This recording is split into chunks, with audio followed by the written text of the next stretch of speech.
Yeah, it's recording now. Thank you. I would like to introduce you all to our presenter. Dipali Dharmaraj is Assistant Director Academic with over 10 years of experience in teacher professional development.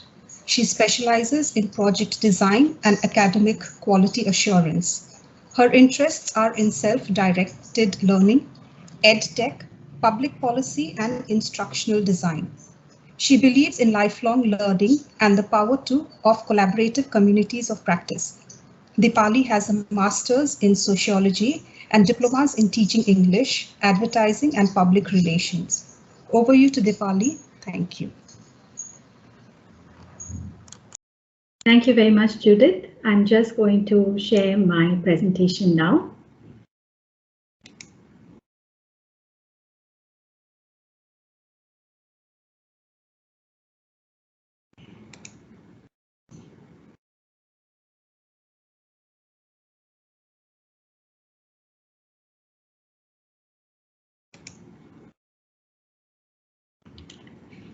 Okay, so can you see my screen? Yes. Thank you. So thanks, Judith. Good afternoon, everyone. And of course, I'm joined by my colleagues, Judith, Semele, and Rebecca, and there's Payal also, who will support with the chat. And I've asked them to interrupt me if necessary, just in case I miss anything important in the chat. So as Judith shared, the topic today is tips to improve your spoken English. The objective is to give you an understanding of how to improve your spoken English and some practical ideas for doing this. Of course, as you are teachers, you can also use these strategies with your learners. So I'll give you a second to just read through the session overview, which is aspects of speaking.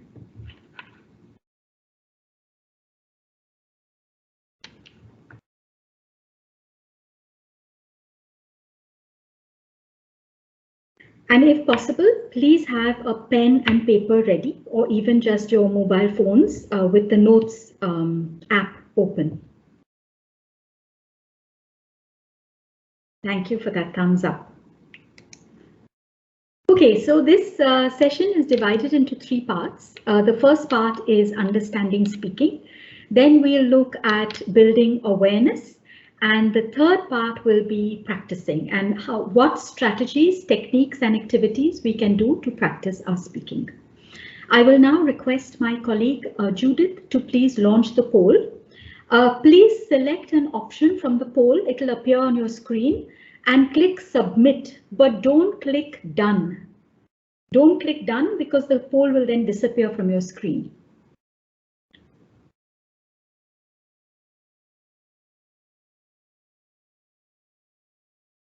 So I can't see the poll up. Okay, I can see it now. Great, thanks, Judith. So you should be able to see the question on your screen now. How confident are you about your own spoken English? Select an option and click submit.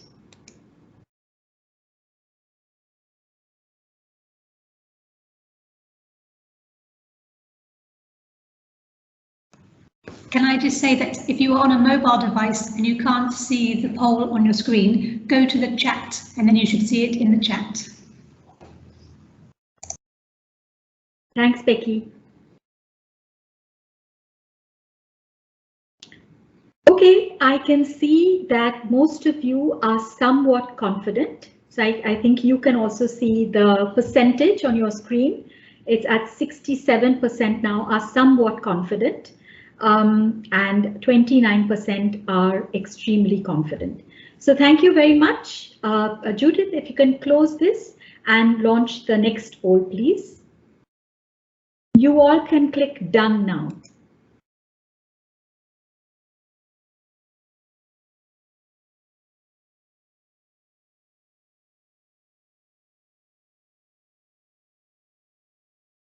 So the second poll is up. How confident are your learners about their spoken English?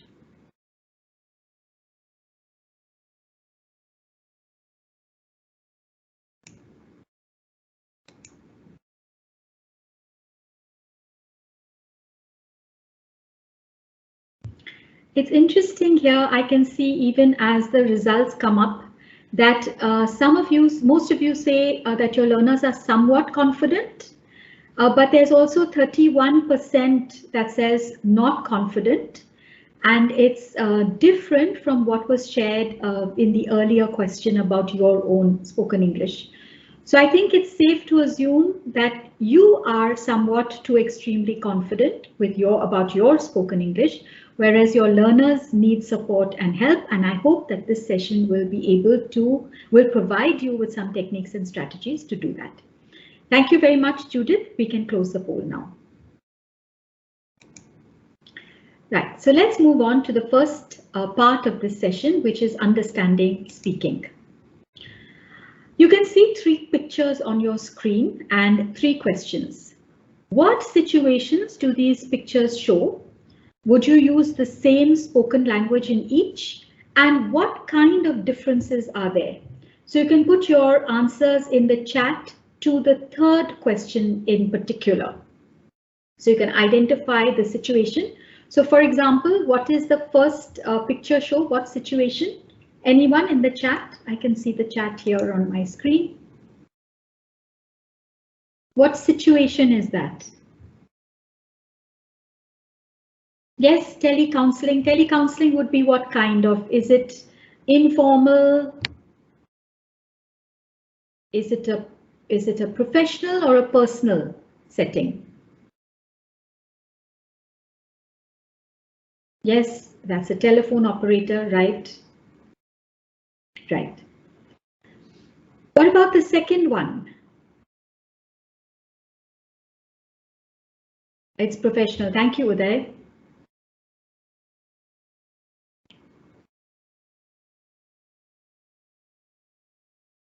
The second one, do you think that's formal? Informal. Thanks, Uday. I can see your answers coming through. Friendly. Thanks, Ranjana. And what about the third one? You must be very familiar with the third image, the third picture. It's a group discussion. Yes, I can see those answers. Right. What kind of differences are there between the 3 situations that we often find ourselves in as teachers? We have professional situations, of course, we have informal, and the third is as teachers in the classroom or as trainers in the training room. So what differences are there in speaking? How would we speak in these different situations? What about the first one? I'd love to hear someone's voice. I can see someone's hand is up. Can someone help me unmute somebody whose hand is up, please?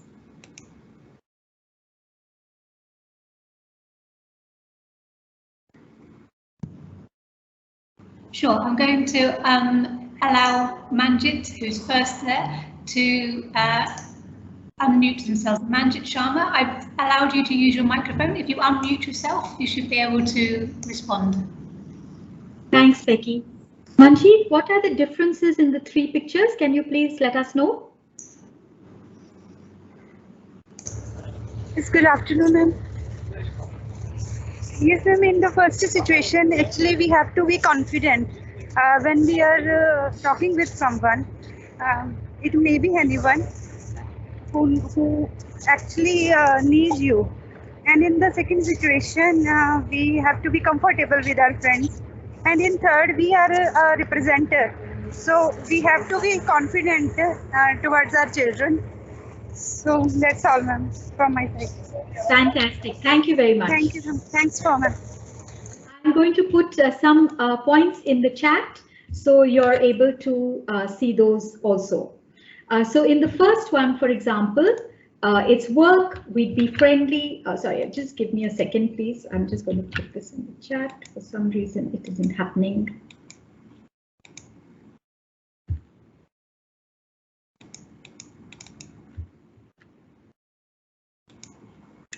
Okay, I'll try that a little bit later. For some reason, I'm not able to post content in the chat. But yes, work will be friendly.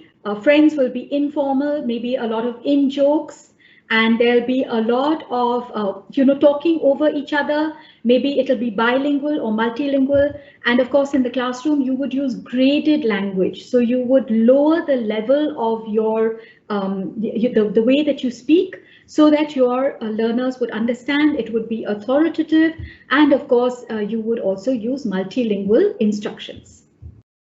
So this is speaking in general and the different kind of situations that we face.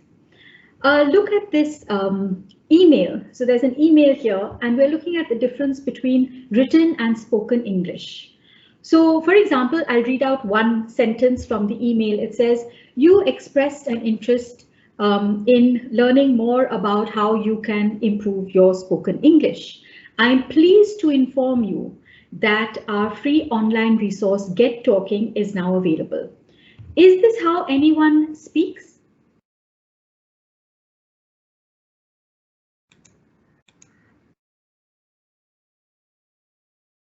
Okay, I've managed to put the points in the chat, but is this how any? No, not really. Exactly. Thank you, Kiran and Sujata. Thank you.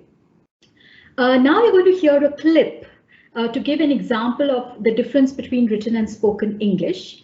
And as you listen to the clip, it's a conversation between two people, Ankita and Dipali. I'd like you to tell me in the chat, what does Ankita want to talk to Dipali about?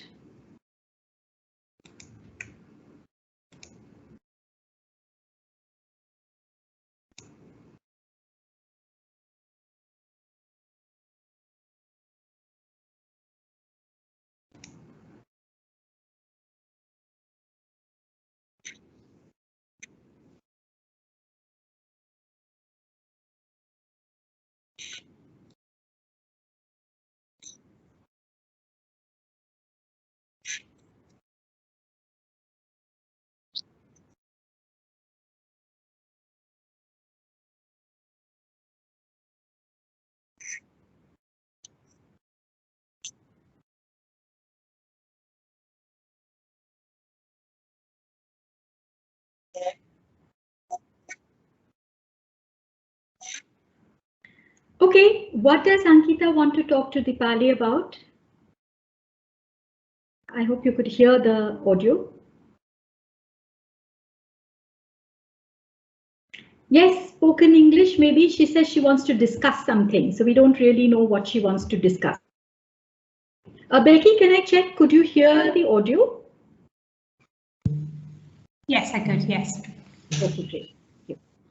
Okay, so she wants to discuss something. Now, you saw the difference between the email and the conversation. The email was also addressed to Ankita. The conversation was also with Ankita, but it took a long time for Ankita to come to the point and to really share what she wanted to discuss with Dipali. So you can see in spoken English, often we take a long time to get to the point, whereas written English is much crisper and it has all the information together. That, of course, is spoken and written English differences in any language. It's not just English. I just want to clarify that. Look at these statements on your screen. Some are true of spoken English and some are true of written English. So is everybody unable to hear me? Can you hear me clearly? I can see some messages in the chat saying you can't hear me. Dipali, I can hear you clearly. So I think they were referring to the audio clip. Okay. Okay, that's great. Thank you, Tasneem. Thank you. Thanks, Rajeshri. Yes, okay. So you can see on your screen, spoken English, written English, and a number of different features of the two. In the chat, can you please write S and which numbers go with S, and W and which numbers go with W? So for example, number 1, will it be S or W?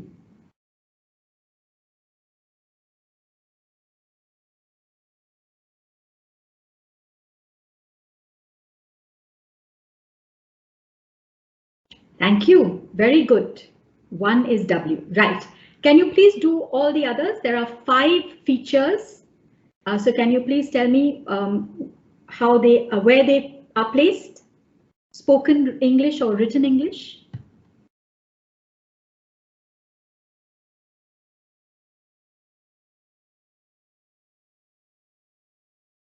It might be a good idea to put all the numbers together rather than one at a time. Thank you, Pavitra. That's what I meant. Fantastic. Thanks, Titiksha. I can see your answers. Thank you, Jayant. Right. Very well done. That was straightforward, I think. So written English is 1 and 3, uses more specific language, uses longer sentences, and spoken English frequently makes corrections and changes, uses discourse markers like anyway, right, well, and uses more verbs. Of course, longer sentences, sometimes in spoken English, I should say, of course, our sentences seem very long because of the backtracking and paraphrasing and ums and ahs that we usually have with speaking. But in general, written English does have longer sentences.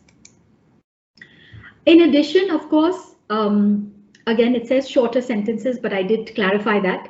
We use vaguer language, like I just said, more verbs and fewer complex noun phrases, mid-sentence corrections and backtracking, and use of discourse markers to express surprise and interest. Okay, think about speaking in your first language. Is everything that you say completely fluent and correct?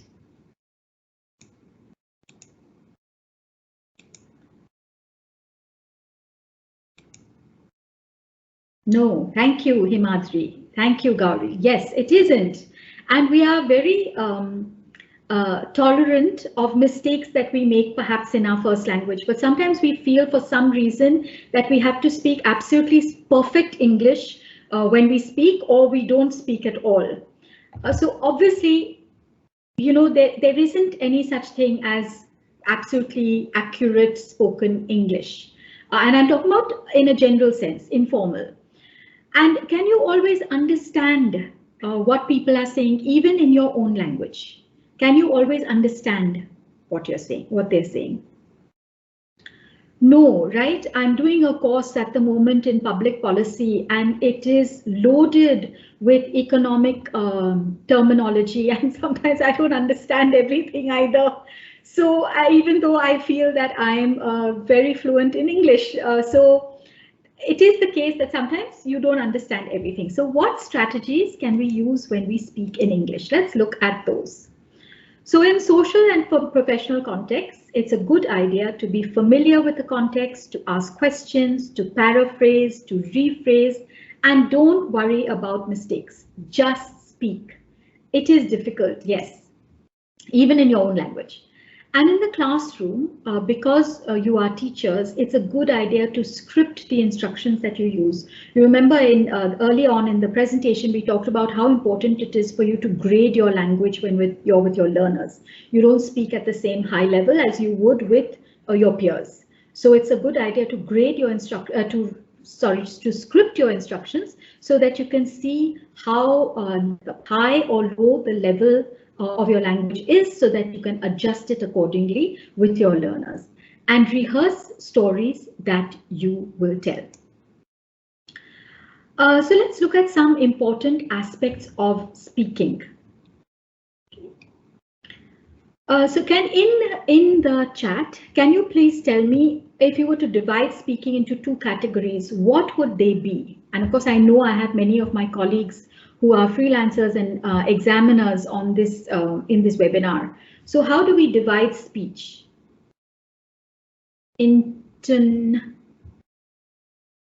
Yes, there's informal and informal, but speech actually, pronunciation. What do we, yes, intonation, very good, that's what I was looking for. So there's intonation and rhythm, and of course there is a connected speech. Can you all give me an example of intonation and rhythm? Anyone?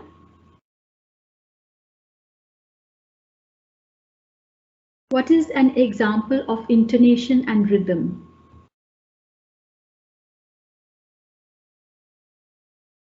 Very good, Uday. Yes, we have rising and falling. Yes, Very good. Yes. So in intonation, we have, of course, there are many aspects of pronunciation. It's more than just individual words that we hear. It includes how we link words, how sounds change, and importantly, how our intonation rises and falls and varies, depending on the context, depending on what we want to emphasize.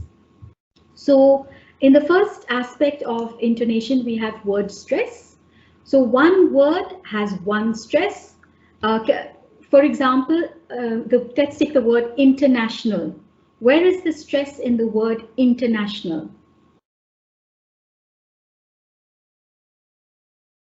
You can put it in the chat. International.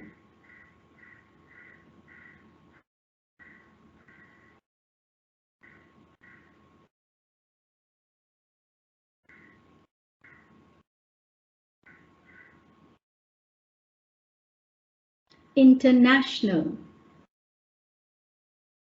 Okay, so it's national. Right. What about present? Where is the stress in the word present?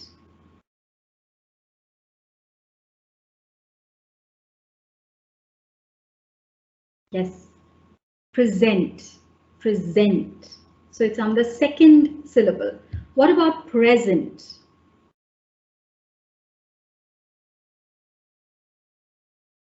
Yes, it's in the first syllable, and of course it varies depending on whether it's a verb or a noun and adjective. So that's word stress. Let's move on to the next one, which is sentence stress. So of course, sentence stress is the rhythm of spoken English to show our listeners which parts of the sentence are more important. And in general, of course, we focus more on content words, which are nouns, adjectives, verbs, etc. And there is a weak stress on, or no stress rather, on words that are articles and conjunctions, etc. But this is just, it depends on the context, of course. There's no hard and fast rule, because I can say that book is mine, whereas is, I want to stress is for a certain reason. And then finally, we have rising and falling tones, where your pitch goes up and down as you talk. In general, we use a falling intonation for WH questions. So what time does this webinar finish? So my voice goes down. And rising intonation is usually for yes and no questions. Are you enjoying this webinar? So my voice will go up. So those are some aspects of speaking, intonation and rhythm, that you can practice with your learners. And they need to know these kind of nuts and bolts when it comes to spoken English. Now let's look at connected speech.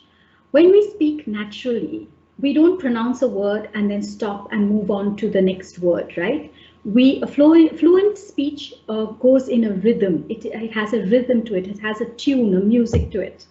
And words bump into each other to make speech flow smoothly. And the way that we pronounce the end of some words, sorry, I just saw a question. Maybe I'll come back to repeating what intonation is. So to make speech flow smoothly, the way that we pronounce the end and the beginning of some words can change depending on the sounds at the beginning and end of these words. And these changes are described as features of connected speech. So for example, we have consonant and vowel linking.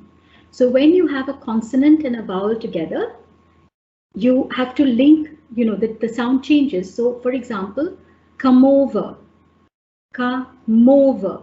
So the m sound gets pushed over to over, come over. There's also vowel to vowel linking. So when one word ends with a vowel sound and another word begins with a vowel sound, either a w or a y sound is added.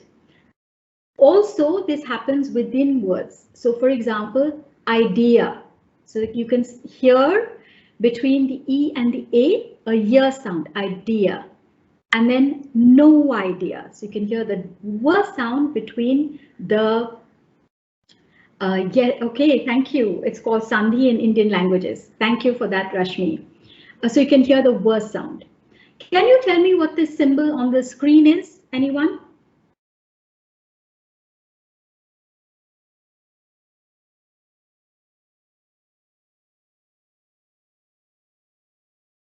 What is the symbol on the screen?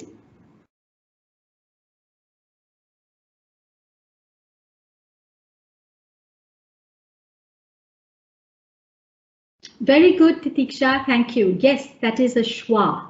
So the schwa is, we'll come to a little bit more about that, but the schwa is in fact, I think the most common sound in English. So let's move on to looking at the schwa in more detail. I'm going to show you how English is really spoken. It'll help you to become a better listener and a more fluent speaker. You ready? Come on, follow me.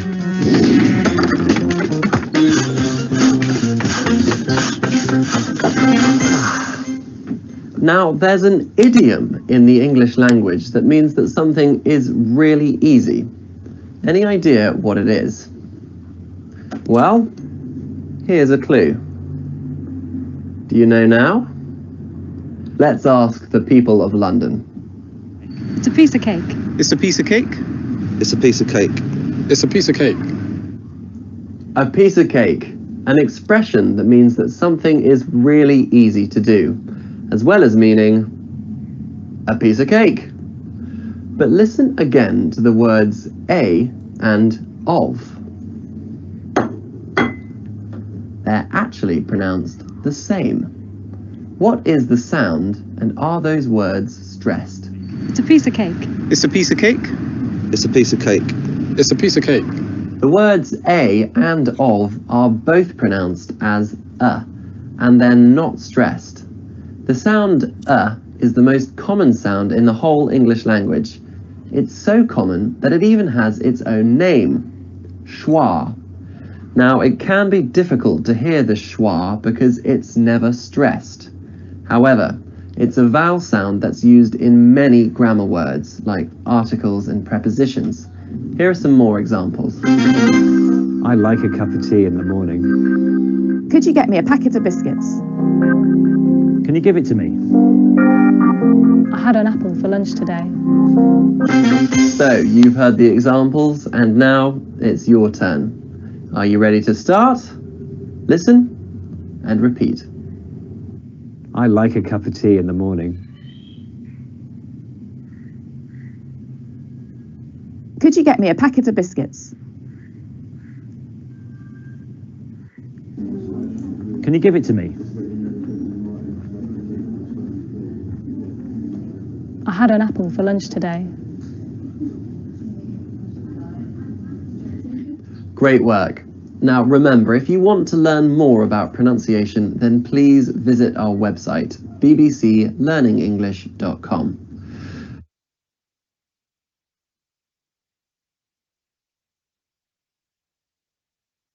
And you can practice them either for yourself or with your learners.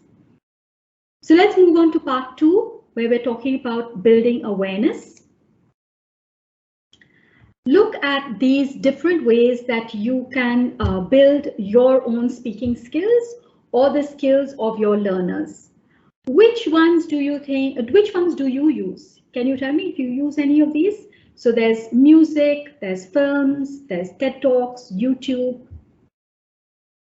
Any of these that you use? Great, thank you. TED is very popular. Thank you. So in addition, of course, you have BBC Radio. The British Council has podcasts that you can use, and the podcasts also have transcripts, so you can practice reading aloud. There's BBC News, 1 Minute News, which is great. And there's also our Learn English Kids website that has songs, stories, and poems that you can use with your learners. And of course, there's also tongue twisters. So notice different aspects of pronunciation. I'm going to, let's do a very quick activity. I will say a sentence and I'd like you to write in the chat, how many words can you hear? Just words. How many words can you hear in this sentence? So here we go. In each episode, we'll give a short talk on a theme. How many words did you hear?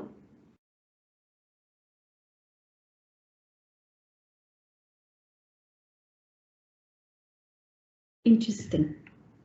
Thank you. I can see your answers. 5, 6. I think the highest is 10, Chandeep. Okay, so I'm going to show you now. There were 11 spoken words. In each episode, we'll give a short talk on a theme, 11. Right, now I'm going to say it again, and I would like you to notice which words are stressed, which word or words are stressed. Right? In each episode, we'll give a short talk on a theme. So which words are stressed?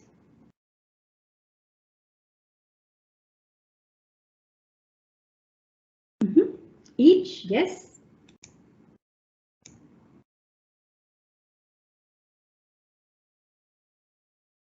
Okay, very good. Thank you for your responses. Each, okay, but there's also each episode will give a short talk on a theme.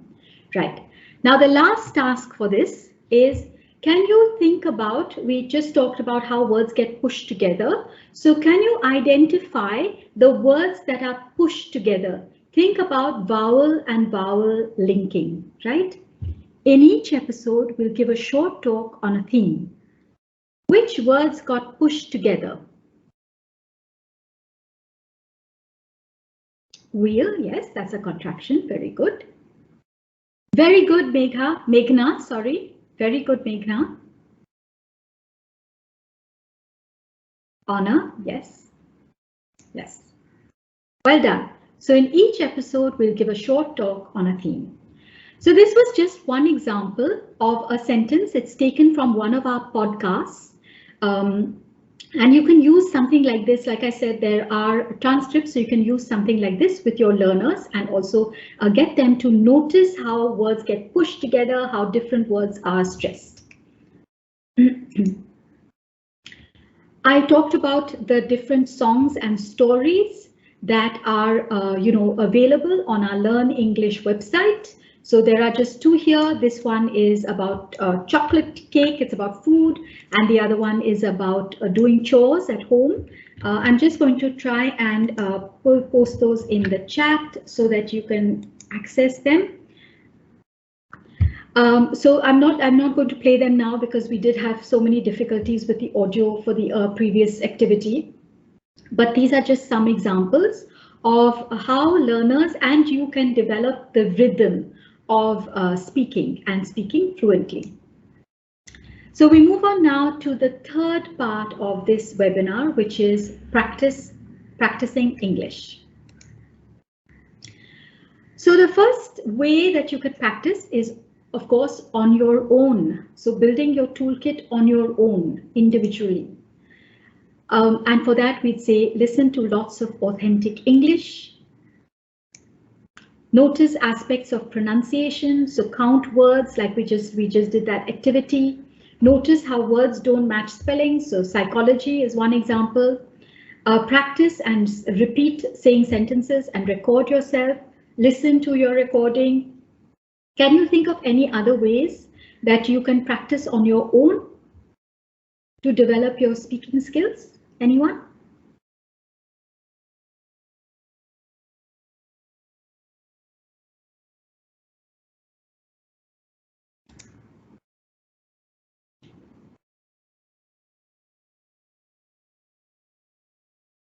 Stand in front of the mirror, yes.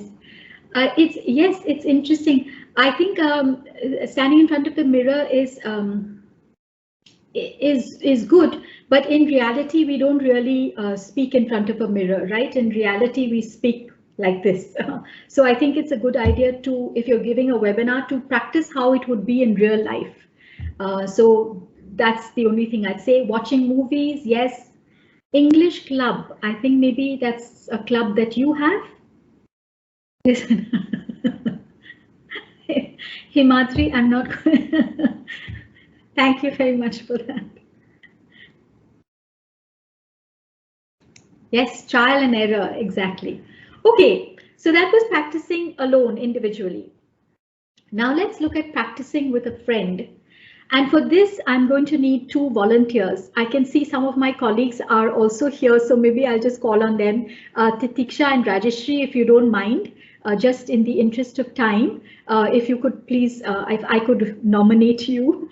And we're just going to try that for one of these activities on this slide. So you can play games on WhatsApp and other social media. You can have classroom instructions, of course, where you pick an activity that you and your colleague often do in the classroom. You both prepare instructions and record them and compare them, sorry. Dialogue build-up. So can I please have Rajeshri and Titiksha off mute now? Can they put their hands up so we can find them easily from the participant list, so we can disable their mics? Rajeshri and Titiksha, could you please raise your hand so we can unmute you? So Titiksha should be able to unmute herself, and Rajeshri. Hi, good afternoon, everyone. Hi, Titiksha.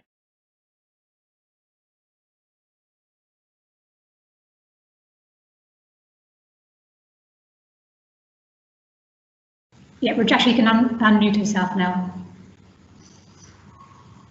Rajeshri, can you say something, please?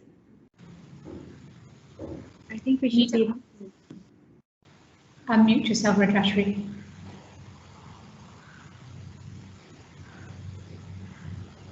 Right. So Titiksha and Rajeshri, what I'd like you to do, please, is to unmute yourselves. Okay. Anybody else? Shreyas. Shreyas, can I please unmute you? So I've allowed Shreyas access to her microphone, so you can try and unmute yourself, Shreyas. Okay, so let's move on with the. I don't know if Shreyas can do that, Becky. I'm trying to do that here. Okay, allow me, Pranjal. Yeah, Pranjal, please. Okay, so I've disabled Pranjal's. I've enabled Pranjal's microphone. So Pranjal, can you try unmuting yourself?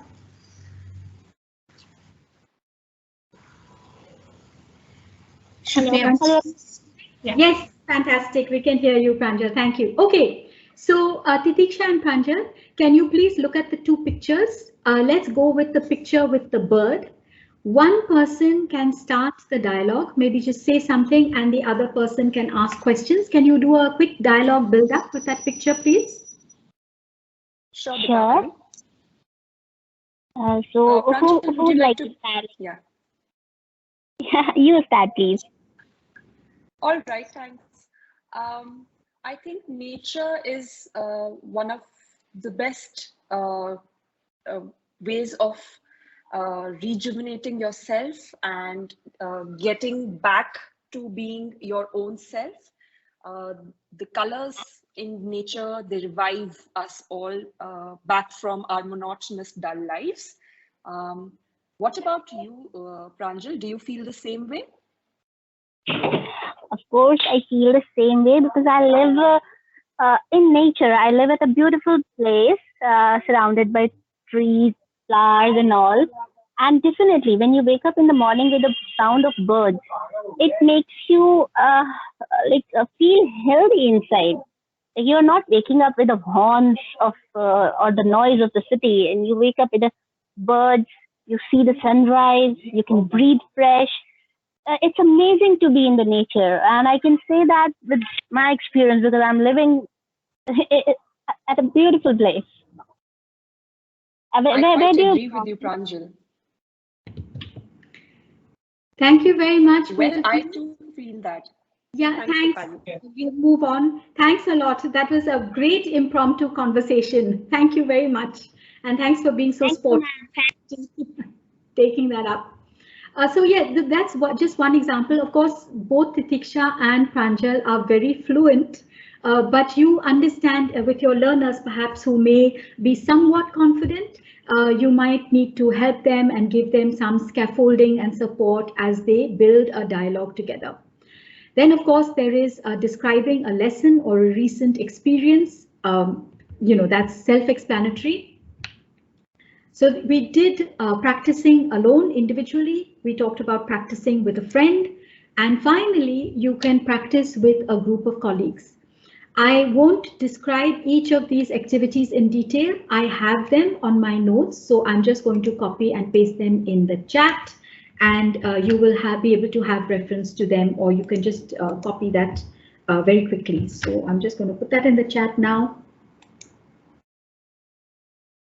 I hope you have been able to see my messages on chat. Becky, can you see the message that I just posted? Show and tell, meeting, etc. Yeah. Okay, thanks. So the first three are thanks, Nandita. The first three are in the chat. But of course, in addition to that, you can share a successful recipe or maybe not a very successful recipe also. Lesson ideas, maybe a lesson that went well or didn't go so well. And you can also discuss how to deal with different situations, teaching situations. Of course, now there's a lot to discuss. So thanks very much. All of you are saying yes. So I think that means that you are able to try out these activities. So there's show and tell, just a minute game. Of course, the BBC has, I think it's long standing now, 45 years that they've been playing that. They have that show on, which is very popular. So you can get some ideas from there. So these are some ideas of how you can practice with a group of colleagues. So we covered practicing alone, practicing with a friend, and practicing with colleagues. So we're coming now almost to the end of the session. But it's time for you to think about how you can, sorry, this went too fast. What you need to do. Here's a summary of what you need to do. Please take a screenshot if you want to capture all this information. I'm not going to read it out. Role play, thank you, Pranjal. That's a great idea, yes.